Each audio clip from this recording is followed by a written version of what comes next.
Good afternoon, everyone. Thank you for joining. We'll give everybody a few minutes and then we'll get started.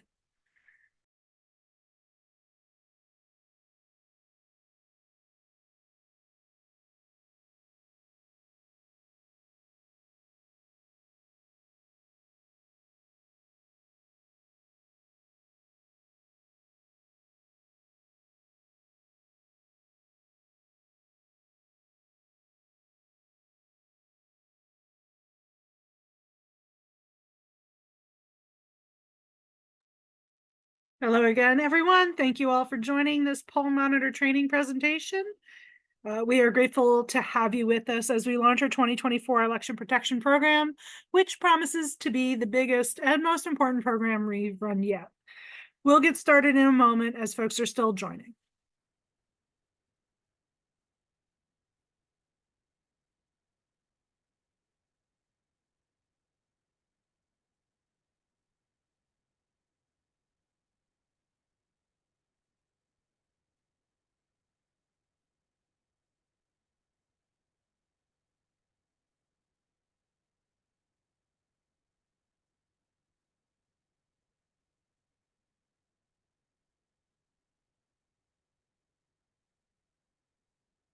Okay, it looks like the entrance has slowed down a bit.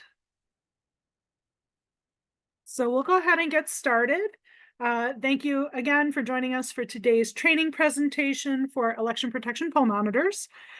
Let's begin with a review of today's training goals. We will start with an overview of the election protection program, who we are, how we do what we do, and then we'll look at your roles and responsibilities as poll monitors and introduce you to the tools and resources that you'll need to assist voters on election day. Then we'll review a few common scenarios that we have seen and some less common but equally important scenarios that you might see.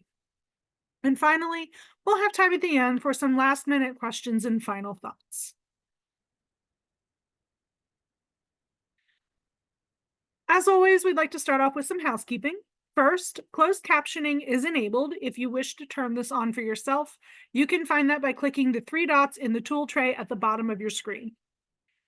Next, if you have any questions, please put them in the Q&A section. It's harder for me to see questions in the chat, so if you put them in the Q&A section, it will be easier for me to find them and answer them. And lastly, these slides will be made available, and there will be a recorded training made available for you to review at your leisure as well. We do know that we tend to move quickly because there is so much information to share with you, so we want to make sure that you can review the materials until you're comfortable with the knowledge presented.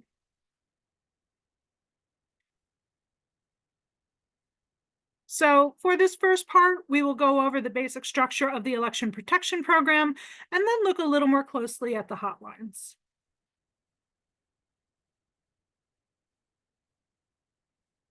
There are a few terms you should know as we set out to protect the vote. Some of these terms are very similar and can be confusing, so we want to make sure that they are clearly defined for you. The first term is poll monitor. This is you. A poll monitor is an election protection volunteer who helps voters at their polling place on election day. Next up is poll worker. A poll worker works for the county, and they basically run the elections. This can be the judge of elections, the majority or minority inspector, the machine inspector, or the clerk. These are the people that all voters voting in person will interact with. The next term is poll watcher. A poll watcher, or sometimes called a poll observer, is a representative of a candidate or a political party. They are tasked with watching the election as a way to keep elections transparent and accurate.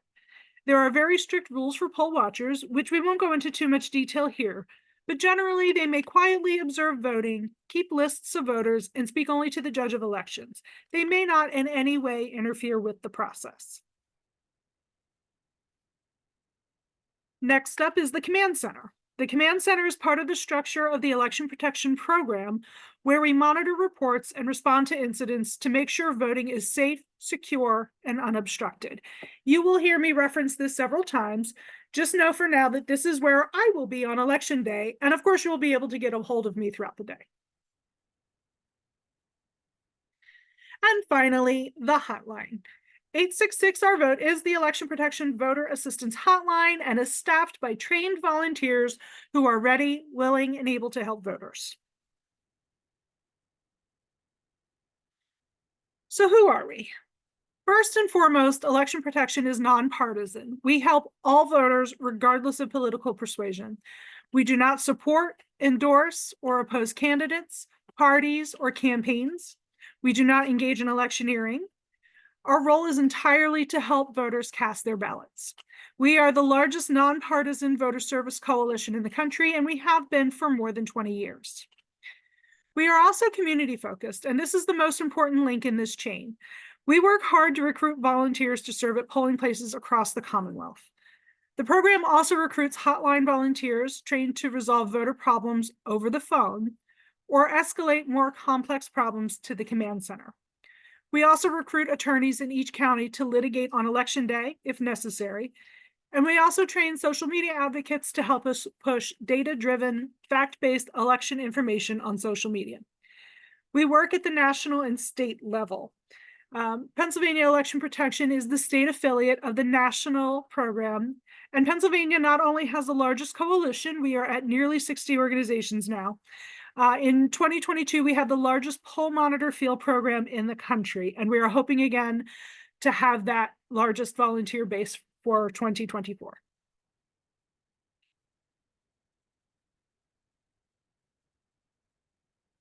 The keystone of the election protection program is the 866 Our Vote voter assistance hotline, but it's not just one hotline. 866 Our Vote is the English language hotline that the election protection program provides. It is currently being answered by live operators 8 a.m. to 8 p.m. Monday through Friday with voicemail and next business day callback at other times. We also partner with other hotlines to provide assistance to voters in languages other than English. Our partners at Naleo Education Fund provide the bilingual Spanish-English 888 VE Vota hotline, which is also available 8 a.m. to 8 p.m. Monday through Friday with next business day callback.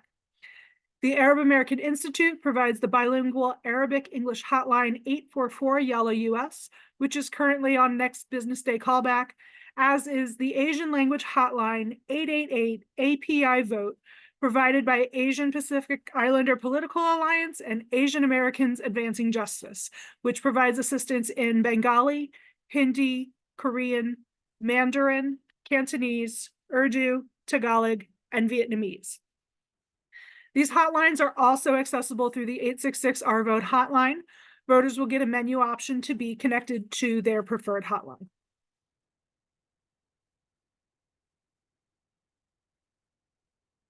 So election protection has three main components that make up our election day program. I just introduced the hotlines, but I want to give you a little more detail on them.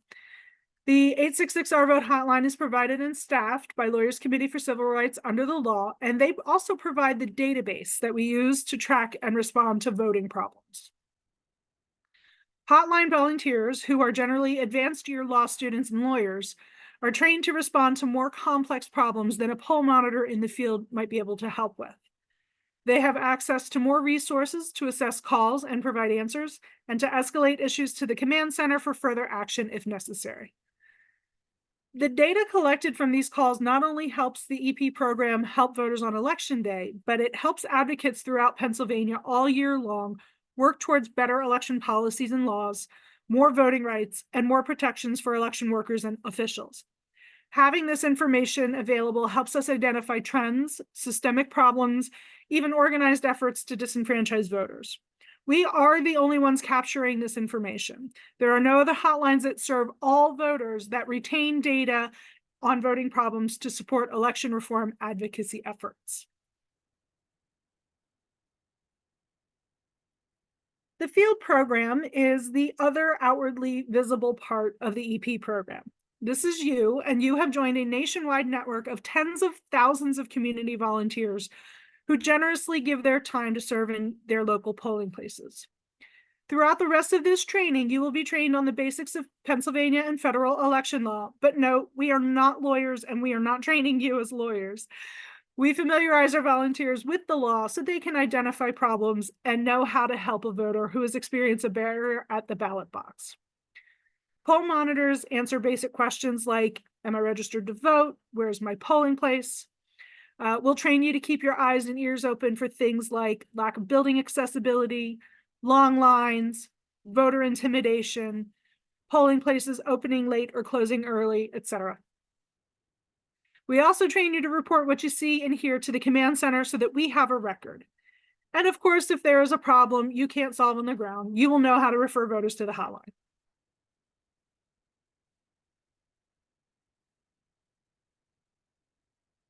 Throughout Election Day, the Election Protection Program is being run by the command centers, which is organized by the ACLU of Pennsylvania and staffed by representatives of the Election Protection Coalition. For the primary election, the command center will be virtual, and for the general election, there will be command centers in Philly and in Pittsburgh. Here, team leads will monitor calls coming into the hotline, looking for trends and problems, triaging escalated calls, and determining the proper response, whether that's calling county elections offices, calling the Department of State, deploying communication strategies like social media or press briefings, and even litigation if necessary. Command center leads will continue to follow up after Election Day, including provisional ballot chases, providing legal resources to voters who've been disenfranchised, and of course, year-round advocacy and public education. So next, we're going to talk more specifically about the roles and responsibilities of poll monitors. As a reminder, if you have questions, please put them in the Q&A, and after this section, I'll answer any questions you may have.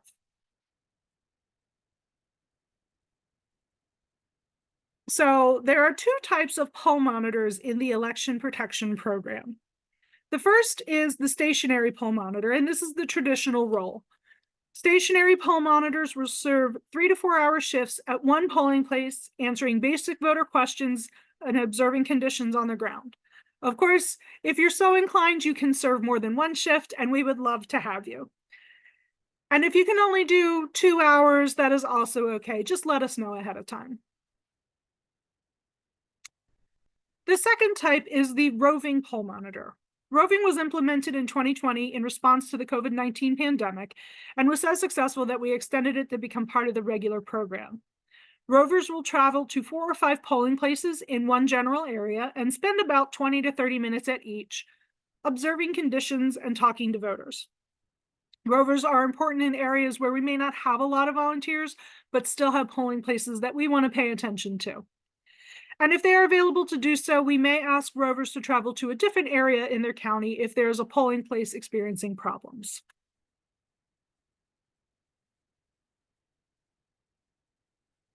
So whether you're a stationary or a roving monitor, you have several goals on Election Day. Number one is to assist voters. Our goal is making sure that every voter can cast their ballot and have that vote counted. Whether it's answering a voter's question about their polling location, helping a voter understand the provisional ballot process, or talking to a poll worker to sort out a problem, we're there to make sure the voting process is easier and more successful for voters. Number two is gathering data.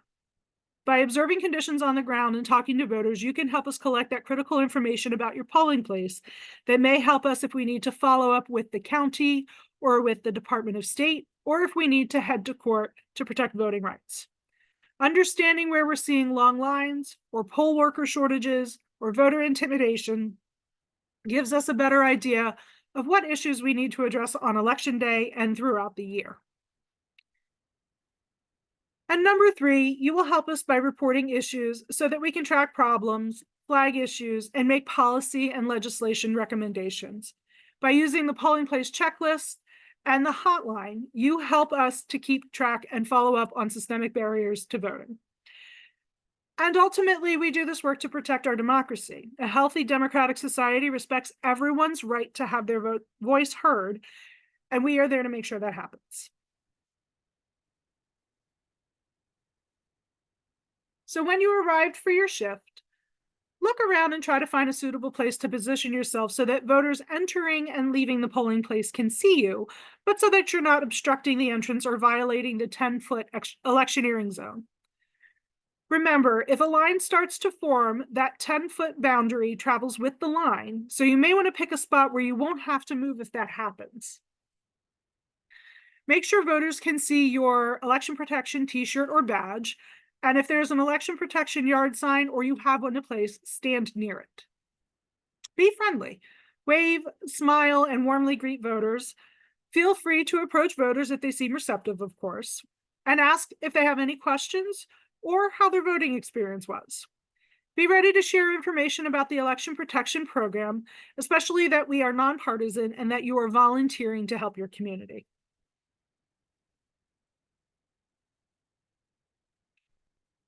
When you arrive at your polling place, especially if you are serving the opening shift and you have one, please place the 866-R vote hotline sign near the entrance to the polling place.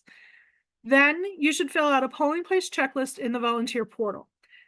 This will help us identify polling places that may need attention. Look for things like late openings or machines not working properly.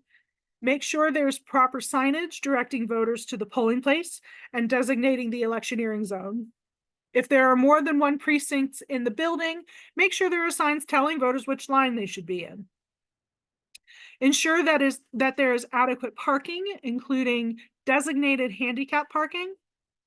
Watch out for safety issues such as wet floors, unsafe parking, broken sidewalks, or even evidence of voter harassment and intimidation. And finally, look to the voters for cues on what's happening. Do they look confused or lost? Do they seem frustrated or angry? Taking time to assess your surroundings will help you better respond to problems when they do occur.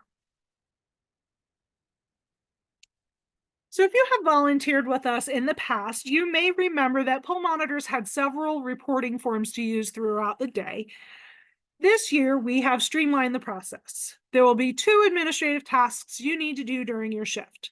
Number 1 is to remember to complete your checklist, which I just talked about, at the beginning of your shift. And number 2, make sure incidents are reported directly to the hotline. There are no more incident reporting forms for you to fill out or keep track of. Again, please route all incident reports through the hotline. I recommend using the 5-minute rule. If you can't solve it on your own within 5 minutes, call it in.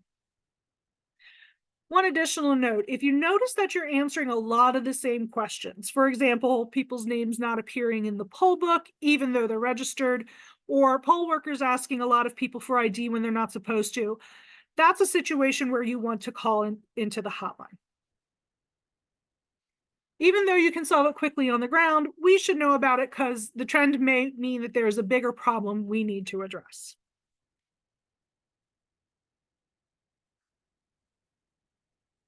It's very important that we, as we assist voters, try to collect as much relevant data as possible. This helps us follow up with the voter and with the county and or Department of State, and enables us to identify bigger problems that will need year-round efforts to solve. When assisting voters, make sure you identify the polling place and take down the voter's name and contact information if they are willing. Of course, if they wish to remain anonymous, we should respect that. You should also try to record a voter's age, race, and disability status, but again, only do so if you can do it respectfully and without being intrusive. While this information can be important in discovering things like racial discrimination or lack of accessibility for disabled voters, we always want to treat voters with respect and honor their privacy. It is okay for you to give us your educated guess if you can't get this info. Most importantly, make sure you capture as much detail about the problem as possible. Ask the voter follow-up questions if you can to make sure that we understand the problem as clearly as possible. You may ask, why is recording the race of a voter important? Unfortunately, despite generations of work to bring racial equality to our elections, the sad fact is that there are a lot of remnants of historical racism in our electoral process. As an example, this billboard sought to intimidate voters and discourage them from voting. It was placed in a predominantly Black and brown community in Ohio in 2012. The Election Protection Coalition in Ohio identified it as voter intimidation, and the coalition started a petition that eventually got Clear Channel to take these billboards down. The Ohio Election Protection Program went a step further to put up more empowering billboards to encourage these communities to vote. Race is one of the factors courts look at in determining if electoral practice is unconstitutional. So it is critical that we build a record of who is being affected by various election laws and practices. Again, take your best guess when reporting a voter's race. Field volunteers do not have to ask that specific question.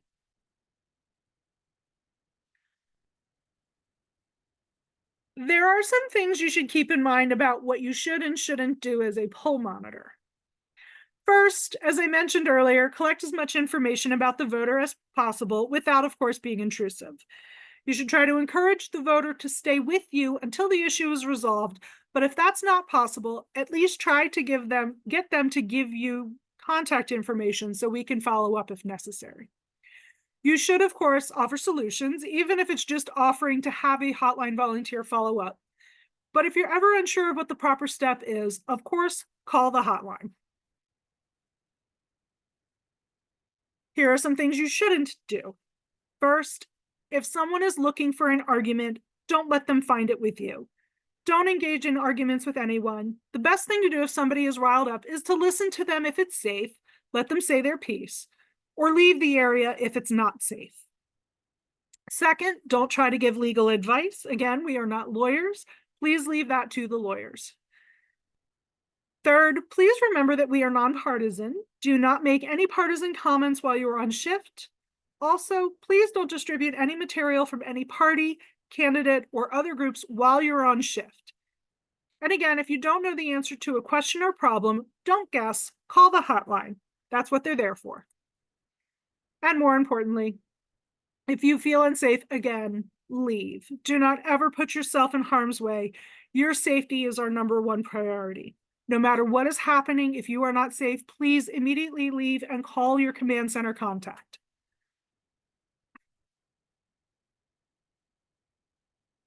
So we've been talking about the process of monitoring the polls, and soon we'll talk about specific scenarios, but now I want to give you some extra tips on how to have a successful poll monitor shift. First, make sure you're comfortable with the training materials. Again, this training is being recorded and will be made available in the volunteer portal for your review. You can also find other materials such as an FAQ sheet, links to the PA Department of State's elections website, and other resources you may need to successfully assist a voter. Next, arrive to your shift a little early so you can assess the situation on the ground. Look for those checklist items like accessibility and safety. And if there's an outgoing poll monitor, feel free to chat with them for a few minutes to get a sense of what they saw on their shift. Be friendly. Voting should be a joyous occasion, but for some people, it can actually be very stressful. So be a friendly face for them.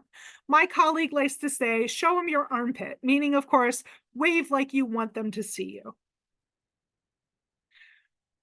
Remember to bring things to make your shift easier for yourself. We'll provide resources on the volunteer portal. We recommend you save the links to your phone so you can reference them. Charge your cell phone and bring a charger if you think you'll need it, although it may be difficult to find an outlet outside. If you desire, you can bring drinks, snacks, and a chair. We are not drill sergeants. You are allowed to sit. Don't forget to bring weather-appropriate clothes. An umbrella or a light jacket may be a good idea, or even a winter parka, depending on what Mother Nature decides to do. If you need and want an election protection t-shirts, we will have 3 pickup locations closer to the election to be announced at a later date. Or if you provide us with your mailing address and you're in an area where we won't have a pickup nearby, we can, in some circumstances, mail your EP t-shirt and badge. We will follow up with a form for you to provide that information for us. And finally, if you'd like, you can send us selfies. We would love to see you in action, and please be assured we will not use your image without your written permission. Try not to get voters' faces in your pictures unless you have their express permission, and we will include a photo release form in case you or your voters consent to being photographed. One quick note about your shift assignments. We will not be able to guarantee that shift assignments will be available before the weekend before the election. This is because PA counties have up to 20 days before the election to move polling places. So we don't get the list of polling places until about 2 weeks before the election. And once we get this information, we need to sort it to prioritize polling places where we've seen problems in the past. where there's a high number of newly registered voters, where we have large populations of voters of color and voters who speak a primary language other than English. Once we notify you that shifts are available for selection, you will be able to self-select your shift on the EP volunteer portal. Sign-ups are first come, first served, and we can have up to 2 poll monitors per shift per polling place. You will be able to sign up for as many shifts as you can handle, and you can reschedule your shifts if needed. Also note, we will make priority polling places available first to try to make sure they get filled first, but we will have the other shifts loaded shortly afterwards. So if you don't see a shift near you, just check back. It will probably be uploaded later. Before we take a break for questions, I want to go over briefly what to do in the event you experience a tense situation. For example, an argument, someone harassing voters, an unexpected police presence, etc. It's very important to remember to take care of yourself first. I will reiterate, if you feel unsafe, leave. Check in with yourself, check your breathing, check your mental state, and make sure you're okay first. Then you can move on to helping voters if it's safe to do so. If voters are also leaving, consider going with them, and when you're safe, talk to them. Try to get a sense of their experience and have them call into the hotline if they are comfortable doing so. Make sure you immediately contact your field captain, which will be me, if there is an incident. My number will be available in the resources section of the volunteer portal closer to the election. So we are going to pause here for questions since this section was pretty long and information heavy. The next 2 sections will also be very information heavy. So it looks like we have some questions in the Q&A. Pat R asked, will copies of the slides be made available? Yes, we are going to provide them in the volunteer portal, and as well as a recording of this training. Sheila asked, please explain more about the 10-foot rule. I'll go over this a little more a little later, but generally, there's not to be any kind of electioneering activity within 10 foot of the door to the room where voting is taking place. So this is called the electioneering zone. And again, I'll go over this a little more, but we want to stay 10 feet away from the door. And if the line extends beyond the door, 10 feet away from the line.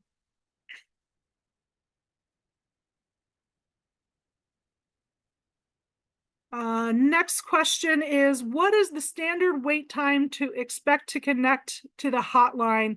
What about peak times? That is a very good question, and I am not sure the answer.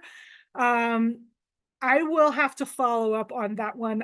I have not heard that it is a long wait. We do have quite a lot of operators on election day.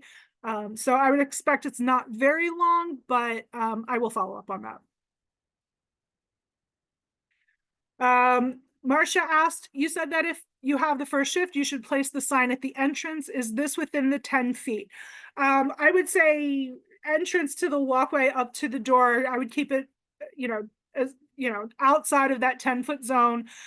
You will likely see other signs that are beyond that zone. So you should probably kind of place it with there because that's going to draw people's eyes there.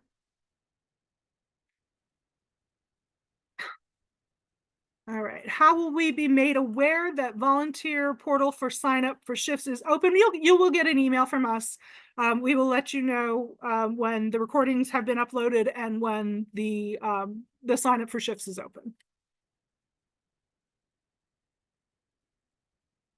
Okay, that looks like that's all of the questions for this round. So we will move on to the next section. Moving on to the how part of the program, we're going to discuss the tools and resources you'll use during your shift.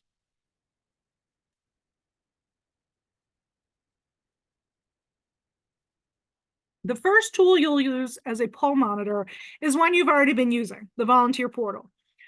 Those of you who are veterans of the program should notice that there are some significant upgrades to the process. We have everything in one place now instead of having to use multiple apps, paper forms, etc.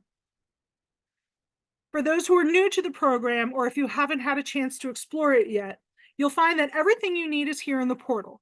Training materials, including the replay of this training, the volunteer resources packet, the shift selection tool, and the polling place checklist, and we will upload those as we get closer to the election. This image here should be familiar to you by now, as this is your dashboard on your volunteer portal. You'll note that after you've completed your training and the short quiz, you'll be eligible to sign up for your shift once they are available. And we'll talk a little more about that shortly. You'll also notice that this is where you'll go to access the training materials and the polling place checklist. Our team has really put in a ton of work to streamline this process, and we are confident you will find it easy to use, but we are piloting it. We are the first team to be using the entire system. So if it's not easy to use, please let me know and we will help you.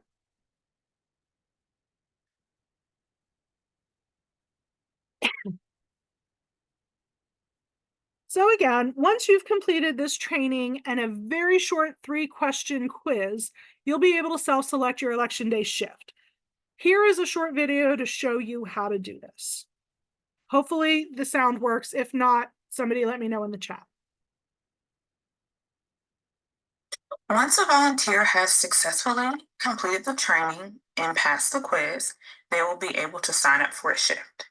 So they will go back into the database, select Find a Shift, and then enter their zip code, address, date, or time, or some sort of factor to filter. Enter Broward and select Filter. And all the shifts that are populated in Broward County will appear. So I'm going to find a shift. This one is 10.96 miles. You can also be very specific and type in your address to find out which one is closest. And I'm going to sign up for this shift at the Southwest Regional Library. I want the time from 3:30 to 7:30 and select sign up for shift. It says I have signed up for shift successfully. And then let's say I want to do another shift. And maybe I want to do one that's at Chapel Trail Elementary School. Let's do them for an earlier time. I've successfully signed up for that shift as well. And then back to the home base. And at the home base, volunteers will be able to see what shifts they signed up for. So I signed up for 2 shifts, one at Chapel Trail Elementary School on the 19th from 11 a.m. to 3 p.m. And then the other one at Southwest Regional Library from 3:30 p.m. to 7:30 p.m. And that is how volunteers find their shift, sign up for a shift, and they're able to see the shifts. Okay. We will provide some screenshots of that for you to review in your packet. If you have any questions, of course, please follow up with me. Just a reminder, again, we will not have those shifts uploaded to the system until the weekend before the election due to the timeline for the counties to move their polling places. We will again send you an email to let you know that the shift selection tool is available. Once a volunteer. Sorry. So the next tool, of course, is the election protection hotline. 866-OUR-VOTE is there not just for voters, but for you as well.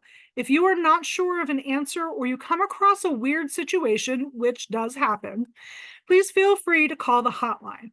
We've even had poll workers call the hotlines with questions and requests for help. We intend for the hotline to be used far and wide, so don't feel shy about calling if you need to. And of course, always encourage voters to call the hotline if they have problems.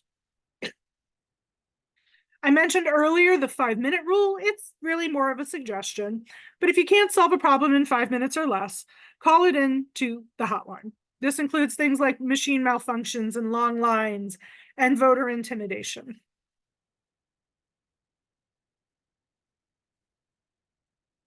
To recap, the resources you need for Election Day will be available on the volunteer portal. We will make sure you have your shift checklist, the top issues FAQ sheet shown here, a link to the Department of State's elections website, a printable badge to identify you to voters, and a contact phone number for you to get a hold of me if you need to, as well as materials to review this training. You should be able to print these items as well if you're old school like me and you like to work off of paper sometimes. So now we're going to review the most common scenarios we see on election day. Remember, there are a lot of things that can happen on election day, so if something seems out of the ordinary or noteworthy that we didn't discuss, don't hesitate to call the hotline.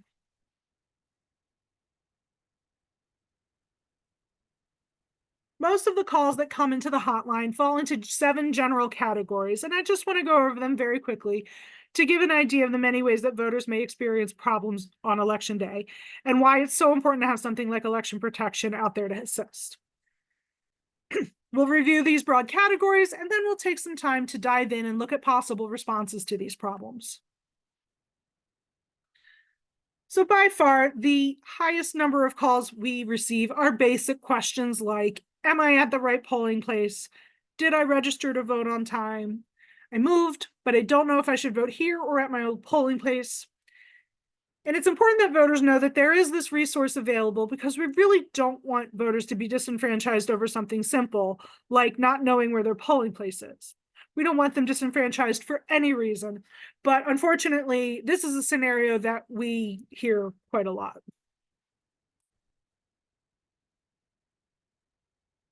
Another major category of problems is voting machines.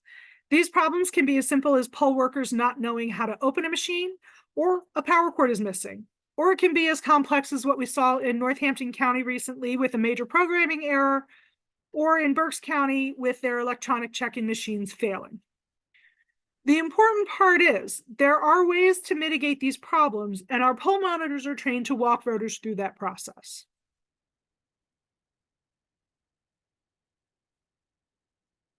We also receive quite a few calls about voter ID. Pennsylvania has very specific laws about when a voter can be asked for ID and what kinds of ID a voter needs to produce, and we will talk about that shortly. By the end of this training, you'll know how to recognize when people are being improperly asked for ID and when to alert a voter to the fact that they do need to bring an ID with them.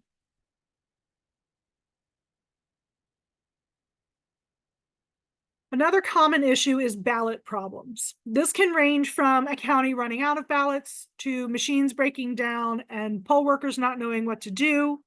Hint, they're supposed to give out emergency paper ballots. We have also seen a lot of issues with misprinted mail ballots, which then need to be reprinted and remailed, which can really get people bumping up against the deadlines. And that leaves them with questions on what to do.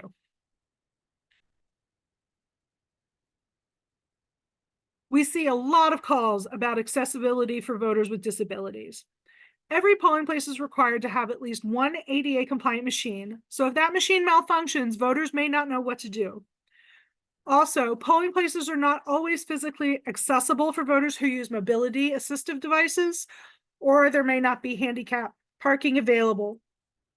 And finally, we get calls about voters with disabilities not being allowed to have assistance in the voting booth to which they are entitled.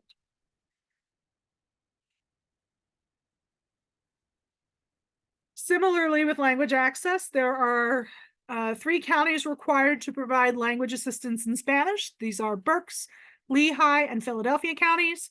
And Philadelphia County is also required to provide language assistance in Chinese. This means that they must make translated ballots and instructions available, have translators or access to a translation hotline, and allow voters to bring someone with them to help them vote. Unfortunately, we get a fair number of calls from voters who aren't being given these resources.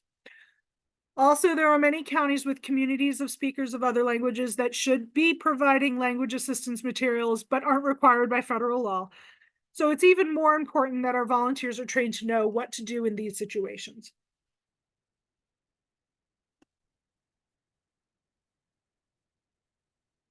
And finally, we always have calls about electioneering and voter intimidation. And predictably, in the last few years, this problem has gotten much worse. We have seen coordinated efforts to harass voters at ballot drop boxes. We've had reports of people shouting and aggressively approaching voters. We've seen people inside the polling place actively supporting candidates and handing out campaign literature, which they are not allowed to do. So the remainder of this training will help you manage these tense situations and keep you and your voters safe. We will pause again for some questions. Looks like we have 2 in the Q&A. Kate asks, I am new. I see the portal site. Any special basics of access? Do I need a special username? If you are in the portal already, you should be able to log in with the email that you signed up with. That's kind of a very important thing. Some people miss that you have to use the email you sign up with to access the trainings, to access the shifting tool. So just make sure that when you go to protectthevote.net and you sign up, you use that same email to access the portal. Another question is, are we official monitors in some way? Can someone challenge us? Should we expect, or could there be other people serving the function we are? Just want to know if we should anticipate this. So these are fantastic questions. So we are not official monitors in the sense of like an official poll observer. We are volunteers. We are a nonprofit coalition of organizations that recruit community members. So we're not official, but we will give you a badge to identify you as a volunteer with our program. Can someone challenge us? If you are too close to the polling place, or you go with a voter inside to ask questions or try to solve a problem, and the judge of election asks you to leave, you must leave. But once you get past that electioneering zone, you have the right to be there. If somebody is getting aggressive, again, leave, call the hotline, call me, and we will get that sorted out for you. But unless you are within that 10-foot zone or actually in the polling place, you have the right to be there. There can be people from other programs. We do partner with a lot of programs throughout Pennsylvania. We try to coordinate and make sure we're not doubling up, but there are other organizations that, and sometimes the parties will also have folks out there handing out, campaign literature and things like that. So yeah, there might be other people there. And honestly, most of the time our poll monitors report that they have great conversations with these folks, even if they don't necessarily agree with their political stance. They just, they try to be friendly and have good conversations with people. So, and the final question is, will this training show in our portal automatically? It should, but again, we are piloting. So if it does not show up right away, I plan on following up and catching that to make sure that it does get there eventually. So, eventually it will show up there automatically. It just might not do it now. Okay, if there are no other questions, we are going to forge ahead.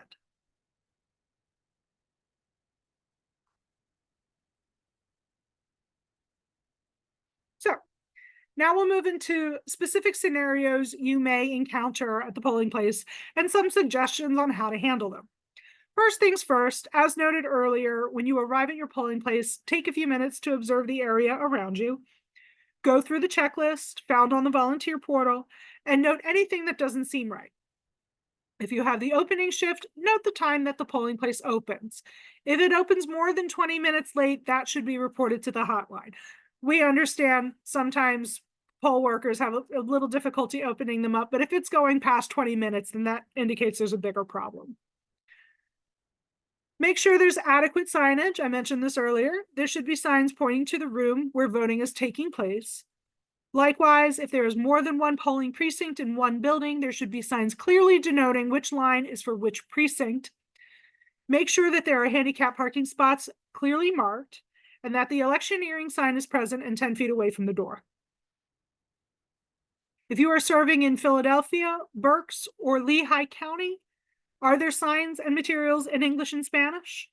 Also for Philadelphia, are there signs and materials in Chinese? Assess the building's accessibility. Are there ramps for voters who use wheelchairs? Is there a clear path from the parking lot, if one exists, or the sidewalk or the street to the building? If there's an elevator needed to get to the polling place, is it functional? This is an actual scenario we saw in Berks County, that the polling place was on the second floor and we had a voter who used a wheelchair who could not get the elevator to work. So our poll monitors contacted the building maintenance and they got it working for them. Make sure there are enough poll workers. A good way to do this is to go inside briefly and introduce yourself to the poll workers. Say hello and let them know that you are a nonpartisan volunteer and you will be outside if they need you. Of course, if they tell you to leave the voting area, you must do so immediately, but you are allowed to be outside the polling place. There should be a minimum of 5 poll workers, but at bare minimum, there should at least be 3: the judge of elections, the majority inspector, and the minority inspector. If there aren't at least 3 poll workers, or if there's no judge of elections present, this should be reported immediately to the hotline.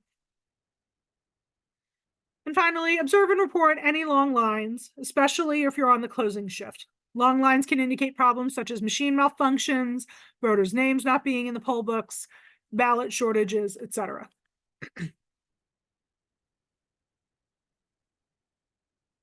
So as I highlighted before, the most common calls we get to the hotline and the most common questions our poll monitors get are questions about polling locations and voter registration status. If a voter is not sure if they're registered or at the right polling place, offer to assist them by looking up their voter registration status at vote.pa.gov. This information will be in the volunteer portal. If a voter tells you that they tried to vote but their name was not in the poll books, there are a few reasons why. Number one, they are registered and at the correct polling location. Number two, they are registered but they are at the wrong polling location. Number three, they are registered but they moved without updating their address. And number four, they're not registered. There are specific solutions to each of these. If a voter is registered and, according to the Department of State's website, are at the correct polling location, you can direct the voter to ask the poll workers to check the supplemental poll book. If that doesn't work, or the voter wants you to go inside with them, you can talk to the judge of elections and show them the Department of State website. If the voter is still not able to vote regularly as opposed to provisionally, call the hotline right away. If the voter is registered and not in the correct location, use the Department of State website to look up their voting location and tell them to call the hotline if they're still having trouble. If a voter is registered but recently moved without updating their address on their voter registration file, they can either vote in their previous polling place and update their address, of course, or if it's too far away, they can vote by provisional ballot. And of course, if they're not registered, there's not really much we can do other than help them register so they can vote in the next election. If they insist that they were registered, they can cast a provisional ballot, but remind them that they must follow up with the county within 7 days after the election.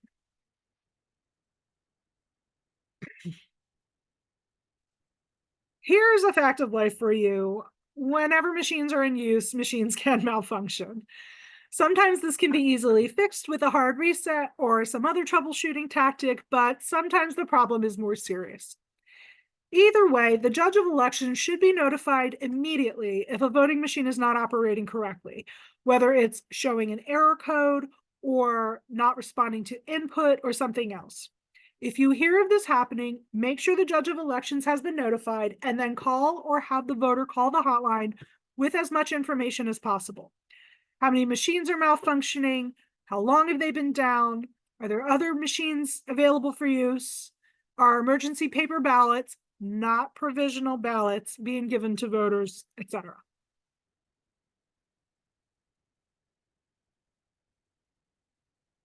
There are two primary issues with voter ID that we see, as I mentioned at the beginning: people not knowing what ID they need and when, and poll workers asking for ID when it's not required. For the first issue, voters may be confused about what kinds of IDs they need to show and when. Pennsylvania law is very clear.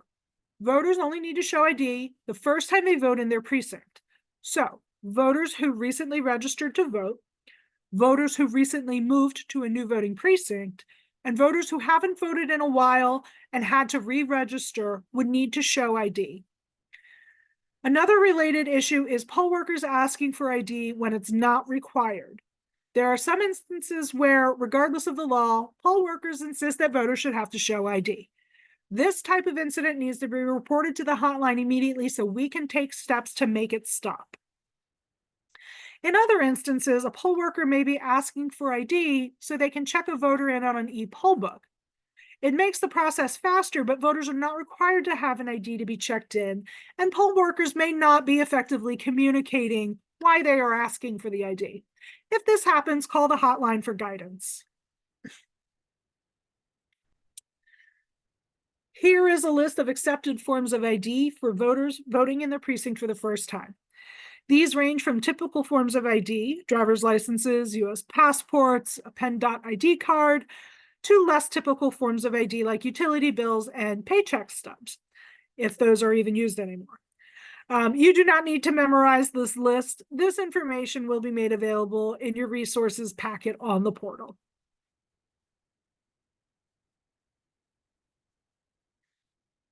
Another fairly common issue is ballot problems. There are a number of reasons why a polling place may have ballot problems on election day.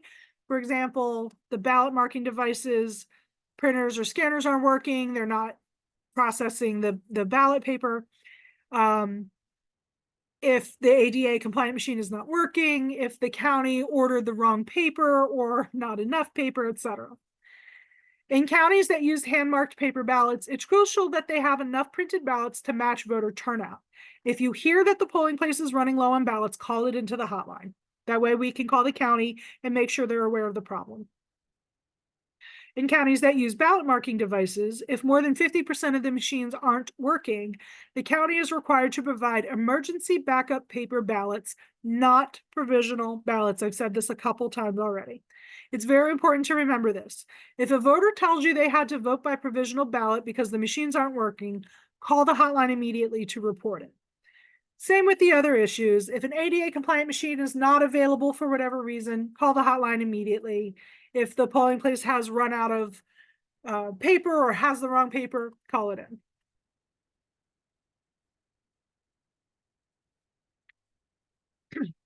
Vote by mail has been law since 2019, and since then there have been numerous lawsuits and judgments and policy decisions that sometimes change the rules from election to election. Needless to say, this has been very confusing for voters, and we do get a lot of calls about mail voting. In short, any registered Pennsylvania voter can vote by mail. They do not need an excuse. Applications for mail ballots must be received by the county by April 16th at 5 p.m., and ballots must be returned by the close of polls, which is 8 p.m.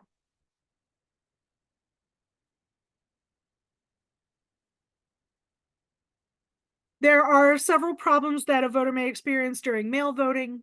If a voter requested a ballot but did not receive it, lost or damaged their ballot, didn't request a ballot but are marked in the poll book as having done so, or changed their mind and want to vote in person, this is another instance where you want to call the hotline. There are several options that the hotline operators can help the voters understand. And of course, if you have volunteered with us before and you're familiar with the process, feel free to help the voter.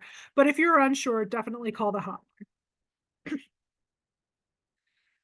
The lack of available ADA compliant voting machines is only one of the many obstacles that voters with disabilities face when voting, especially voters who use mobility devices. When you arrive at your polling place, survey the area, note if there's adequate handicap parking, if there's clear, safe, and unobstructed paths, if the doorways are wide enough for a voter and their wheelchair and ramps or elevators are present, available, and adequate. If you see conditions that make accessibility to the polling place difficult, note it on your checklist and then call it into the hotline. If you see a voter experiencing trouble accessing their polling place, ask them first if they need help. That's always the polite thing to do. And then if they say yes, assist the voter in the way that they ask you to help them.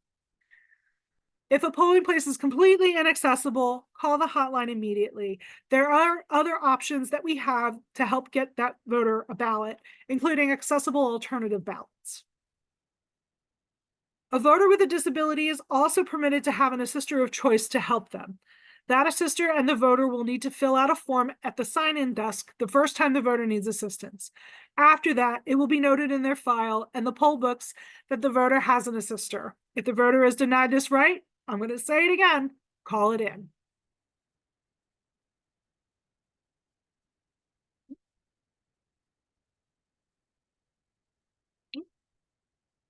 There we go. As an election protection volunteer, you may be this assister for any number of voters, for both voters with disabilities and if you are fluently bilingual, voters with language access needs. If a voter needs language access help, you should volunteer only if you speak that language fluently. If the voter needs an interpreter and there is not one available, call the appropriate election protection hotline, 888-VEI-VOTA, 888-API-VOTE, or 844-YALA-US. You can also call the 866-R-VOTE hotline and select to be connected to the appropriate hotline. Assisters may read the ballot out loud to the voter, explain how to complete the ballot and cast the vote, answer the voter's questions, enter the balloting area with the voter, and pose questions to poll workers on behalf of the voter. If an assister is prevented from doing any of these legal activities, call the hotline immediately.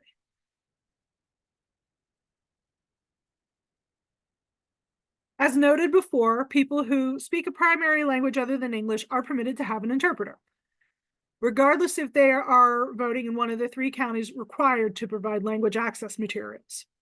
The only rules about who can be an assister for both language access and disability access is that they can't be the judge of elections, they can't be the voter's employer, and they can't be the voters' union representative. Again, if they are denied the right to have an assister of their choice, call it in.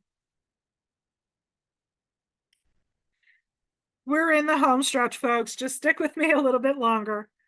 The last major category of election day problems is electioneering and voter intimidation. Electioneering means campaigning for or even against a candidate, a party, an issue, etc. And again, these activities are prohibited within 10 feet of the door of the room where the voting is happening. And this image here is a typical electioneering sign that should be placed at that boundary so that people know where they can be.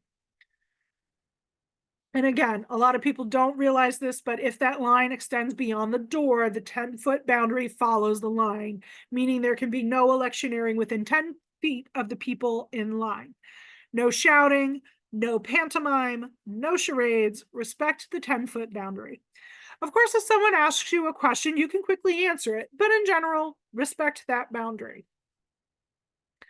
All polling locations should have these signs clearly designating the boundary. If you do not see when you arrive, notify the poll workers so they can put the sign out.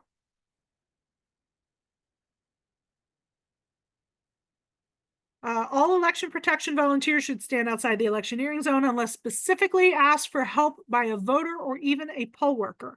You may accompany a voter into the polling place to talk to the judge of elections, but if you are asked to leave, you must leave.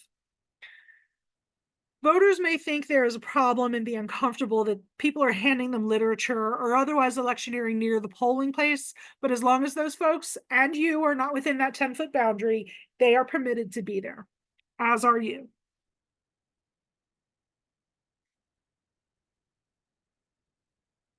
And I want to reiterate, if you find yourself in a sticky situation, remember what you learned earlier in the training. Check in with yourself first. How do you feel? How is your breathing? Do you feel threatened or intimidated? And if you do, leave the situation. Protect the voter. Immediately call the incident into the hotline. Also contact your field organizer so they can help respond, and that will be me for the primary. In the event of threats, intimidation, or violence, do not engage in conflict. If someone is harassing or threatening voters, call the hotline. If someone is harassing or threatening you, immediately remove yourself, get somewhere safe, and call your field organizer. Your safety is our number one concern. And I know I have said this multiple times on this training, but considering the political atmosphere that we will be working in, I don't think it can be said enough that your safety is our number one concern. So, quick word about election swag. You may hear questions or concerns about people handing out the literature at the polls and wearing t-shirts. And again, if they're not within that 10-foot line, they're fine. Voters may wear whatever political apparel or accessories they want while they're voting, but once they've voted, they must immediately leave the electioneering zone. Poll workers, however, may not wear or display any partisan apparel or materials such as water bottles, clipboards, pens, bumper stickers, etc., inside the polling place. Some have been caught doing this in the past, and if you see a poll worker wearing political garb or displaying politically branded merchandise, report it. During your shift, we require that you refrain from wearing political clothing or accessories. Once your shift is done, you can do whatever you like, but please remove all election protection branded merchandise before you do. I will pause here for some questions. We're just about the end. So if you think of a question later, you can always email me. I will respond during mostly regular business hours. So moving into the Q&A, we have a question from Kaya. So are we asking these individuals their positions or title during our introduction, or is there another way to identify their position? You can, if they seem friendly and receptive to you, you can say, hi, my name is Jill, and I'm a poll monitor. What's your title here? You can ask somebody to identify the judge of elections in case you do need to talk to them. Yeah, so another question from Pat is, how can I assist a voter if I am 10 foot outside the poll, e.g. the poll worker is not allowing the voter to vote without ID? How does the voter know that I can help them? And what if the dispute is inside the polling location? So these great questions. So generally you will want to make your presence known as voters are coming into the polling place.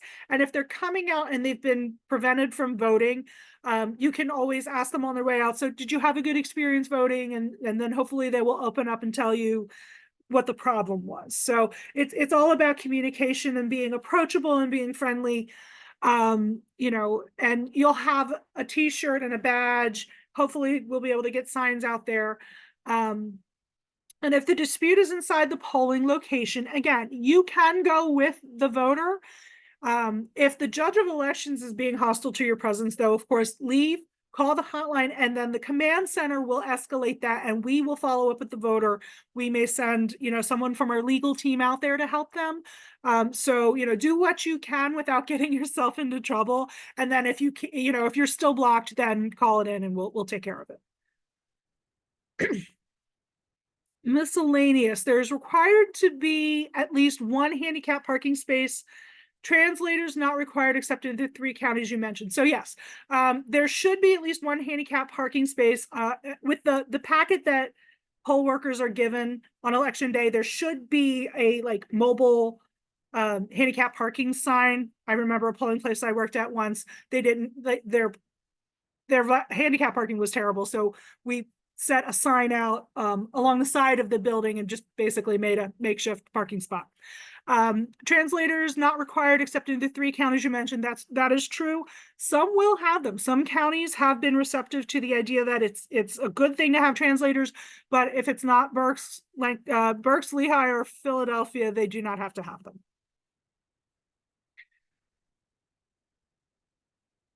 Okay, it looks like we don't have any other questions here.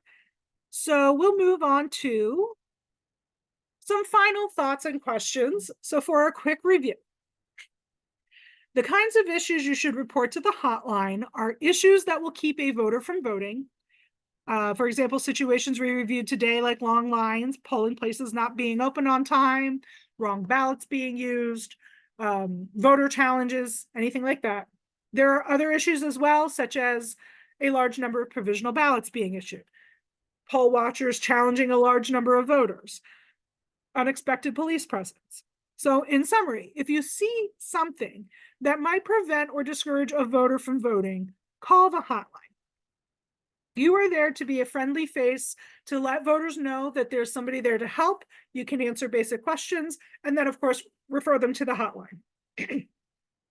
For issues related to your shift, you were sent to the wrong location, you need to change your shift and don't remember how to do that, you want to move to a different polling location, etc., please call your field organizer. Again, that will be me. And I will include my contact number in your volunteer resources on the portal. And I recommend you just put that number into the phone so you don't have to go searching for it and you can easily reach me.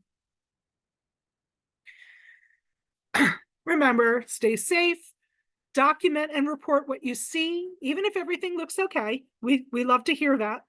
And focus on voter service. Bring things to make yourself comfortable, like a chair, water, and weather-appropriate clothing. And don't forget the sunblock. If you're comfortable with sending us selfies, please do so. We would love to see them. Of course, we will send that release form. And we'd love to hear your stories about your experience on election day, good or bad. We'll send a survey after the election, but you can also just email me at jgreen@commoncause.org. That'll be on the next slide. And remember, election protection is nonpartisan, so we are going to help every single voter who needs our help. So when in doubt, you guessed it, call the hotline. So I want to thank you once again for joining us for this training and for volunteering to serve your community on election day. My email is here on the screen, so feel free to reach out with questions or feedback, and I'll stick around a bit for some last minute questions if there are any. Otherwise, I hope you have a lovely day and you stay dry in this drippy weather.